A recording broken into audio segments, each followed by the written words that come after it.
ಎಲ್ಲಿರುವನು ಆ ದೇವರು? ಕಲ್ಲಿನಲ್ಲಿ ಕಲ್ಲಾಗಿ ಕುಳಿತಿರುವನು ಆ ಕಲ್ಲು ದೇವರೇ. ಅದಕ್ಕೆ ಅಲ್ವೇ ಸೊಕ್ಕಿನಿಂದ ಮೆರೆಯುವ ಶ್ರೀಮಂತ ಬರಗಾಲಿನಿಂದ ನಡೆದು ದೇವಸ್ಥಾನಕ್ಕೆ ಬಂದ್ರೆ ಕಾಲಿಗೆ ಹೊಲಸತ್ತೈತಿ ಅಂತ ಚಪ್ಪಲಿ ಹಾಕೊಂಡ ದೇವಸ್ಥಾನಕ್ಕೆ ಬರ್ತಾನ. ದೇವರ ದಕ್ಷಿಣೆಯ ತಟ್ಟೆಗೆ ಭಿಕ್ಷೆ ಹಾಕಿದರೆ ದುಡ್ಡು ಬಿಸಾಕ್ತಾನ. ಅಧಿಕಾರ ಚಲಾಯಿಸಿ ಕೇಳ್ತಾನ, ನಾವು ನಿನಗೆ ವಜ್ರ ವೈಡೂರ್ಯಗಳನ್ನ ನೀಡ್ತೀನಿ, ನೀ ನನಗೆ ಸಿರಿ ಸಂಪತ್ತಿನ ಒಡೆಯನಾಗಿಸು ಎಂದು. ಆದ್ರೆ ನನ್ನಂತ ಬಡವ ನಿತ್ಯ ಬೆಳಗಾದ್ರೆ ಬರಗಾಲಿನಿಂದ ನಡೆದು ದೇವಸ್ಥಾನಕ್ಕೆ ಬರ್ತಾನೆ, ಪರಮೆಯಿಂದ ಉರುಳು ಸೇವೆ ಮಾಡ್ತಾನೆ. ಭೂಮಿ ಬಿರಿಯಲಿ, ಗಗನ ನಡಗಲಿ, ಸಾಗರ ಕೆರಳಲಿ, ಗಿರಿಗಳ ಉರುಳಲಿ, ಬಿಡಲು ದೇವಾನಿನ ಪಾದ ಅಂತ ಗಟ್ಟಿಯಾಗಿ ಇಳಿದು ಬೇಡ್ತಾನೆ. ನನ್ನಂತ ಬಡವನಿಗೆ ಆ ದೇವರು ಒಲಿದು ಕೊಡುವ ವರ ಕಾಣಿಕೆ ಕಣ್ಣೀರಿನ ಸುರಿಮಳೆ.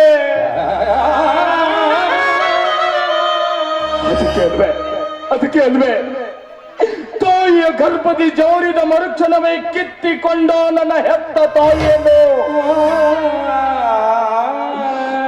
ಅದೇ ಕ್ಷಣವೇ ಕಿತ್ತಿಕೊಂಡ ನನ್ನ ಹೆತ್ತ ತಂದೆಯನ್ನು, ತಂದೆ ತಾಯಿಯನ್ನು ಕಳೆದುಕೊಂಡ ತಪ್ಪಲೆಯನ್ನು ಹಣಪಟ್ಟನ ನನಗೆ ಕಟ್ಟಿದ. ಆದ್ರೆ ನನ್ನ ಒಡ ಹುಟ್ಟಿದ ಅಣ್ಣ ಪ್ರೀತಿಯ ಕೈ ತುತ್ತು ಬಿಡಿಸಿ ಇಷ್ಟು ದೊಡ್ಡವನಾಗಿ ಮಾಡಿದ. ನನ್ನ ಅತ್ತಿಗೆ ಬಂದು ಎಲ್ಲಿ ನನ್ನ ಅಣ್ಣನಿಂದ ದೂರ ಮಾಡ್ತಾಳೆ ಅಂದುಕೊಂಡಿದ್ದೆ. ಆದ್ರೆ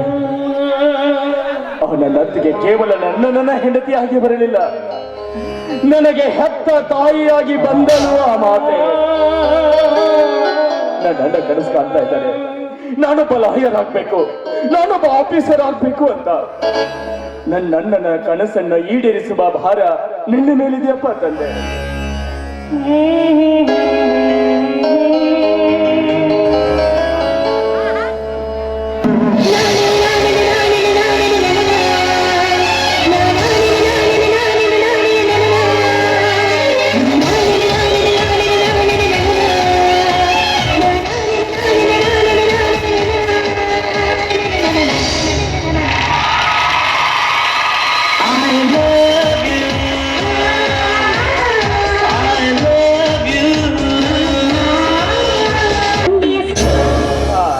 ಸಾರಿ ಮೇಡಮ್, ನಾನು ನೋಡ್ಲಿಲ್ಲ. ನಾನು ಕೂಡ ನಿಮ್ಮನ್ನ ನೋಡ್ಕೊಂಡು ಬರ್ಲಿಲ್ಲ. ನೀವು ಬೀಳ್ತೀರಿ ಅಂತ ಹಿಡ್ಕೊಂಡೆ ಹೊರತು ನಿಮ್ಮನ್ನ ಹಿಡ್ಕೋಬೇಕು ಅಂತ ನಾನೇನ್ ಹಿಡ್ಕೊಳ್ಳಿಲ್ಲ. ಗೊತ್ತಾಯ್ತು. ನಿಮ್ಮನ್ನ ನೋಡಿದ್ರೆ ನಾವು ನಿಮ್ಮನ್ನೆಲ್ಲ ನೋಡಿ ಹಾಗಿದೆ ಅನಿಸ್ತಾ. ಸಿದ್ದರೋಡ್ರ ಮಠದಲ್ಲಿ ಹಾಳಿ ಹಾರಿಸ್ತಾ ಇದ್ದೆ, ಅಲ್ಲಿ ಹಾಳೆ ಹಾರಿಸ್ತಿದ್ರ? ಅಲ್ಲ ರೀ, ನೀನ್ ಎಲ್ಲೋ ನೋಡಿದೀನಿ. ಮುದೋಳ್ ಬಸ್ ಸ್ಟ್ಯಾಂಡ್ ಅಲ್ಲ, ಎಲ್ಲಿ ನೋಡಿದ್ರಿ? ಅಲ್ಲ ರೀ, ಹಾ ಅವತ್ತು ನಮ್ಮ ಕಾಲೇಜ್ ಫಂಕ್ಷನ್ ನ ವಾರ್ಷಿಕ ಸ್ನೇಹ ಸಮ್ಮೇಳನದಂದು ನೀವು ನಮ್ಮ ಕಾಲೇಜ್ಗೆ ಬಂದಿದ್ರಿ. ಅದು ಅಲ್ಲದೆ ಅವತ್ತು ನೀವೊಂದು ಹಾಡು ಕೂಡ ಹಾಡಿದ್ರಿ. ಹೌದು, ಅಂದು ನಿಮ್ಮ ಕಾಲೇಜಿನ ಸ್ನೇಹ ಸಮ್ಮೇಳನದಲ್ಲಿ ಹಾಡು ಹಾಡಿದ್ದು ನಾನೇ. ಆ ಹಾಡು ನಿಮ್ಗೆ ಇಷ್ಟವಾಯ್ತಾ ಮೇಡಮ್? ಹಾ, ಇಷ್ಟವಾಯ್ತಾ? ತುಂಬಾನೇ ಇಷ್ಟವಾಯ್ತು ರೀ.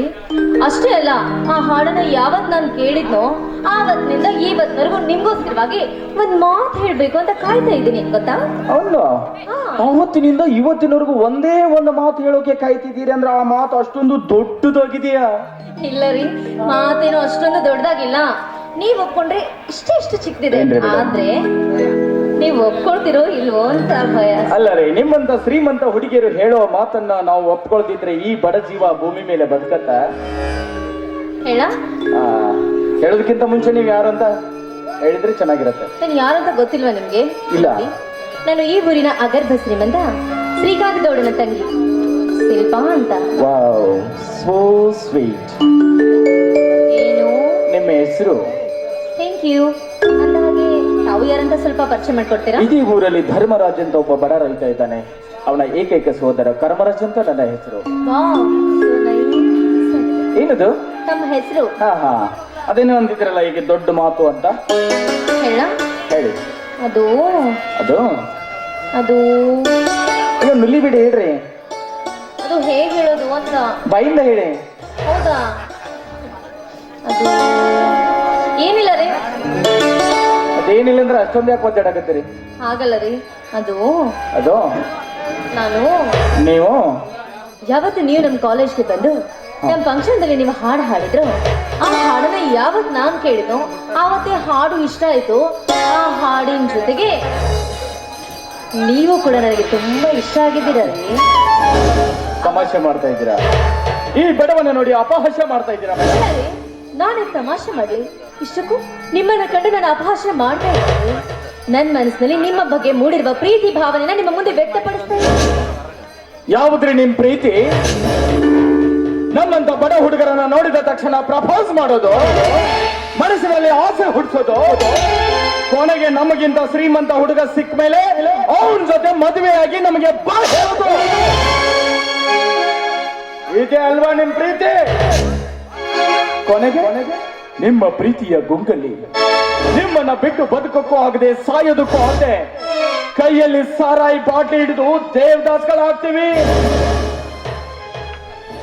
ಗಂಡನ ಜೊತೆಯಲ್ಲಿ ನೀವು ನಮ್ಮೂರಿಗೆ ಬರ್ತೀರಾ, ನಾವು ನೀವು ಹೋಗೋ ದಾರಿಯಲ್ಲಿ ಕುಡಿದು ಗಟರ್ ಪಕ್ಕಕ್ಕೆ ಮಲ್ಕೊಂಡಿರ್ತೀವಿ. ಆಗ ನಿಮ್ಮ ಗಂಡ ಕೇಳ್ತಾನೆ, ಯಾರೇ ಇವನು ಗಟರ್ ಪಕ್ಕಕ್ಕೆ ಮಲ್ಕೊಂಡವನು ಅಂತ. ಆಗ ನೀವೇನ್ ಹೇಳ್ತೀರಿ ಗೊತ್ತಾ? ಇವನೇ ನೋಡಿ ನಮ್ಮೂರಲ್ಲಿ ನಿಯತ್ತಾಗಿ ಭಿಕ್ಷೆ ಬೇಡುವ ಭಿಕ್ಷುಕ ಅಂತ ಹೇಳ್ತಾರೆ. ಕಾರಣ ನೀವು ಕಟ್ಟಿಕೊಂಡ ಗಂಡನೆದುರಿಗೆ ನೀವು ಗರತಿಯಾಗಿ ಕಾಣ್ಬೇಕಲ್ಲ. ಬಾಯಿದೆ ಅಂತ ಬಾಯಿಗೆ ಬಂದ ಹಾಗೆಲ್ಲ ಬುಚ್ಚರಿಸಲಿಕ್ಕೆ ಬರಬೇಡಿ. ನೀವ್ ಅನ್ಕೊಂಡಷ್ಟು ಕೀಳ ಮಟ್ಟಕ್ಕಿಳಿದು ಯಾವ ಹೆಣ್ಣು ವರ್ತನೆ ಮಾಡೋದಿಲ್ಲ ರೀ. ಆ ಹೆಣ್ಣಿನ ಸಮಯ, ಸಂದರ್ಭ, ಪರಿಸ್ಥಿತಿ ಆ ಹೆಣ್ಣನ್ನ ಆ ರೀತಿ ವರ್ತನೆ ಮಾಡಿಸಿರಬಹುದು, ನಿಜ ನಿಜ. ಆದ್ರೆ ಎಲ್ರು ಪ್ರತಿಯೊಬ್ರು ಅದೇ ರೀತಿ ವರ್ತನೆಯನ್ನ ಮಾಡೋದಿಲ್ಲ. ಇಷ್ಟಕ್ಕೂ ನಾನ್ ನಿಮ್ಮನ್ನ ಮನ್ಸರೆ ಇಷ್ಟಪಡ್ತಾ ಇದ್ದೀನಿ. ನಿಮ್ಮನ್ನೇ ಮದ್ವೆ ಆಗ್ಬೇಕಂತ ಸಾವಿರಾರು ಆಶಾ ಆಮಿಷಗಳನ್ನ ಹೊತ್ಕೊಂಡಿದ್ದೀನಿ. ಇಷ್ಟಕ್ಕೂ ದೇಹ ಒಬ್ಬರಿಗೆ ಕೊಟ್ಟು ಮನಸ್ಸಿನೊಬ್ಬರಿಗೆ ಕೊಡುವಂತ ಹೇಸಿ ಹೆಣ್ಣು ನಾನಂತ ಮಾಡಿಸ್ತೀನಿ. ನಾನು ಕೂಡ ವಿದ್ಯಾವಂತೆ. ನಾನು ಮನ್ಸರೆ ಪ್ರೀತಿಸ್ತಿರೋದು ನಿಮ್ಮನ್ನೇ ಮದ್ವೆ ಆಗ್ಬೇಕಂತ ನನ್ ತುಂಬಾ ಆಸೆ ಇತ್ತು. ನೋಡಿ ಮೇಡಮ್, ನಿಮ್ಮ ಮನಸ್ಸಿನಲ್ಲಿ ಹುಟ್ಟಿರುವ ಪ್ರೀತಿ ನಿಜ ಇರಬಹುದು, ಆದ್ರೆ ದೂರದ ಬೆಟ್ಟ ನೋಡೋದಕ್ಕೆ ಮಾತ್ರ ಸುಂದರವಾಗಿ ಕಾಣುತ್ತೆ. ಹತ್ತಿರ ಹೋದಾಗ್ಲೇ ಅರ್ಥ ಆಗತ್ತೆ ಅಲ್ಲಿ ಕಲ್ಲು ಮುಳ್ಳಿನ ಅಡಂಬರವೇ ತುಂಬಿಕೊಂಡಿದೆ ಎಂದು. ಪ್ರೀತಿ ಕೂಡ ಹಾಗೆ ಮೇಡಮ್. ಪ್ರೀತಿ ಎಂಬ ಎರಡಕ್ಷರ ಹೃದಯದಲ್ಲಿ ಹುಟ್ಟಿದಾಗ ಅನುಭವಿಸೋದಕ್ಕೆ ಚೆನ್ನಾಗಿ ಅನಿಸುತ್ತೆ ನಿಜ.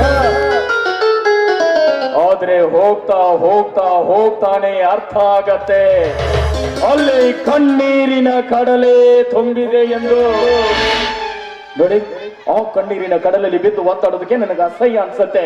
ನನ್ನ ಮೇಲೆ ಆಸೆ ಇಟ್ಕೊಂಡಿದ್ದಾನೆ, ಕನಸು ಕಾಣ್ತಾ ಇದ್ದಾನೆ. ನಾನೊಬ್ಬ ಲಾಯರ್ ಆಗ್ಬೇಕು ಮೇಡಮ್. ಐ ಆಮ್ ಸಾರಿ. ಒಂದ್ ನಿಮಿಷ ನಿಂತ್ಕೊಳ್ಳಿ. ನೋಡಿ, ನಾನು ನಿಮ್ಗೆ ಒತ್ತಾಯ ಪೂರ್ವಕವಾಗಿ ನೀವು ನನ್ನನ್ನು ಪ್ರೀತಿಸಲೇಬೇಕು, ನನ್ನನ್ನೇ ಮದ್ವೆ ಆಗ್ಲೇಬೇಕು ಅಂತ ನಾನು ನಿಮ್ಮ ಹತ್ರ ಕೇಳ್ತಾ ಇದ್ದೀನಿ. ಅಥವಾ ನಿಮ್ಮ ಅಣ್ಣ ಅತ್ತಿಗೆ ಆಸೆನ ಈಡೇರಿಸಬೇಡಿ, ನಿಮ್ಮ ಅಣ್ಣ ಅತ್ತಿಗೆ ಹಂಗ್ ತೊರೆದು ನಿನ್ನ ಪ್ರೀತಿ ಮಾಡ್ಬೇಕು ಅಂತ ಕೂಡ ನಾನು ಹೇಳ್ತಾ ಇಲ್ಲ.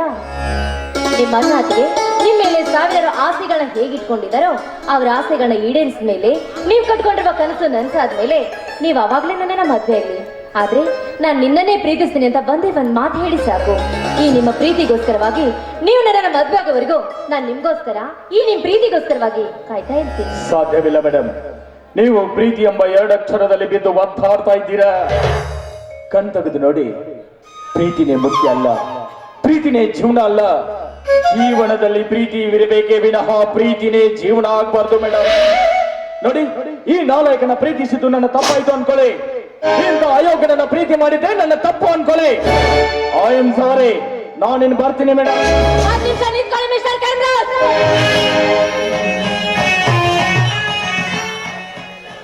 ನನ್ನ ಮನ್ಸಾರೆ ಇಷ್ಟಪಟ್ಟು ಪ್ರೀತಿ ಇರೋದು ಅದು ನಿಮ್ಮನ್ನೇ. ನಾನು ಮದ್ವೆ ಆಗ್ಬೇಕಂತ ಸಾವಿರಾರು ಆಸೆ ಆಮಿಷಗಳು ಹೊತ್ತಿದ್ದು ಅದು ನಿಮ್ ಜೊತೆಗೆ. ಈ ಶಿಲ್ಪ ಯಾವತ್ತು ಯಾವುದಕ್ಕೂ ಆಸೆ ಪಡೋದಿಲ್ಲ. ಒಂದ್ ವೇಳೆ ನಾನೇ ನನ್ನ ಮನ್ಸಾರೆ ಇಷ್ಟಪಟ್ಟು ಆಸೆ ಪಟ್ಟಿದ್ದೆ ನಿಜವಾಗ, ಅದನ್ನ ಬಿಟ್ಟಿರೋದು ಈ ಶಿಲ್ಪಳ ಇತಿಹಾಸದಲ್ಲಿ ಬಂದಿಲ್ಲ, ಮುಂದೆ ಬರೋದಕ್ಕೆ ಸಾಧ್ಯನೂ ಇಲ್ಲ. ಅದು ವಸ್ತು ಆದ್ರೂ ಸರಿ, ಏನಾದ್ರೂ ಸರಿ. ಇಷ್ಟಕ್ಕೂ ನನ್ನ ಮನ್ಸರಿ ಇಷ್ಟಪಟ್ಟು ಪ್ರೀತಿಸಿರೋದು ಅದು ನಿಮ್ಮನ್ನೇ. ಮಿಸ್ಟರ್ ಕಲ್ರಾಜ್, ಒಂದು ಒಂಟಿ ಹೆಣ್ಣು ಇಷ್ಟೊಂದು ಕನಿಕರತೆಯಿಂದ ದೈನತೆಯಿಂದ ತನ್ನ ಪ್ರೀತಿ ಎಂಬ ಭಾವನೆಯನ್ನು ನಿಮ್ಮ ಮುಂದೆ ಹೇಳಿಕೆ ಬಂದ್ರು ಕೂಡ ಈ ನಿಮ್ಮ ಕಠೋರವಾದ ಮನೋಭಾವನೆಯನ್ನ ತೋರಿಸ್ತಾ ಇದ್ದೀರಲ್ಲ, ನಿಜವಾಗ್ಲೂ ನೀವು ಒಬ್ರು ಮನುಷ್ಯರ ಅಲ್ಲ ರೀ? ಅಲ್ಲ, ಮನುಷ್ಯ ರೂಪದಲ್ಲಿರುವ ರಾಕ್ಷಸರು ಅಂತ ಅರ್ಥವಾಗ್ತಾ ಇದೆ. ನಿಜ, ತಪ್ಪು ನನ್ನದೇ. ನಿಮ್ಮನ್ನ ಪ್ರೀತಿ ಮಾಡಿರೋದು ನಾನು. ಒಬ್ಬ ಕಲ್ಲು ಹೃದಯದ ಕಟುಕ ವ್ಯಕ್ತಿ ಅಂತ ನನ್ನ ಪ್ರೀತಿಯನ್ನ ಹೇಳಿಕೆ ಬಯಸಿದ್ದು ಅದು ಕೂಡ ನನ್ನದೇ ತಪ್ಪು. ಹೇಳಿದ್ರಲ್ಲ, ನನಗೆ ಇಷ್ಟವಿಲ್ಲ, ಹೊರಟು ಹೋಗು ಅಂತ. ಆಯ್ತು, ನಾನ್ ಮನ್ಸರಿಗೆ ಇಷ್ಟಪಟ್ಟಿರೋ ವ್ಯಕ್ತಿಗೆ ನೋವು ಕೊಡೋದಕ್ಕೆ ನನಗೂ ಕೂಡ ಇಷ್ಟವಿಲ್ಲ. ಹೋಗ್ತೀನಿ, ತುಂಬಾನೇ ದೂರ ನಿಮ್ಮಿಂದ ಹೊರಟು ಹೋಗ್ತೀನಿ. ಆದ್ರೆ ಹೊರಟು ಹೋಗುವ ಮುಂಚಿತವಾಗಿ ಬಂದೇ ಬಂದು ಈ ಶಿಲ್ಪಾಳ ಕೊನೆಯ ಕೋರಿಕೆ ಇದೆ. ಏನ್ ಗೊತ್ತಾ ಕರ್ಮರಾಜ್? ಪ್ರೀತಿಗೋಸ್ಕರವಾಗಿ ನಾನು ಹಂಬಲಿಸ್ತಾ ಇದ್ದೇನೆ. ಏನಾದ್ರೂ ಈ ನನ್ನ ಪ್ರೀತಿಯ ಕನಿಕರತೆ ಮಾತುಗಳನ್ನ ಕೇಳಿ ನಿಮ್ಮ ಮನಸ್ಸಲ್ಲಿ ಏನಾದ್ರೂ ಪ್ರೀತಿ ಎಂಬ ಭಾವನೆ ಮೂಡಿದೆ ಆದ್ರೆ ಕೈ ಚಾಚಿ ನಿಮ್ಗೋಸ್ಕರ ಹಂಬಲಿಸಿರುವ ಈ ಕೈನ ಹಿಡಿದು ಈ ನನ್ನ ಪ್ರೀತಿಯನ್ನ ಸಮ್ಮತಿಸಿ.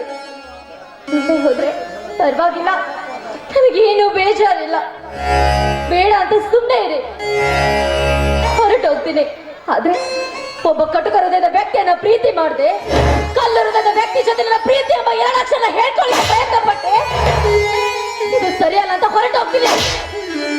ಮರಳಿ ನಿಮಗೆ ಸಿಗುವ ಜಾಗದಲ್ಲಿ ಅಲ್ಲ, ಮತ್ತೆ ನನ್ನ ನಿನ್ನ ಭೇಟಿ ಸತ್ತು ಸ್ಮಶಾನದಲ್ಲಿ ಸೇರಿದ ಶಿಲ್ಪಾಳ ಹೆಣಕ್ಕೆ ನಿನ್ನ ಭೇಟಿ.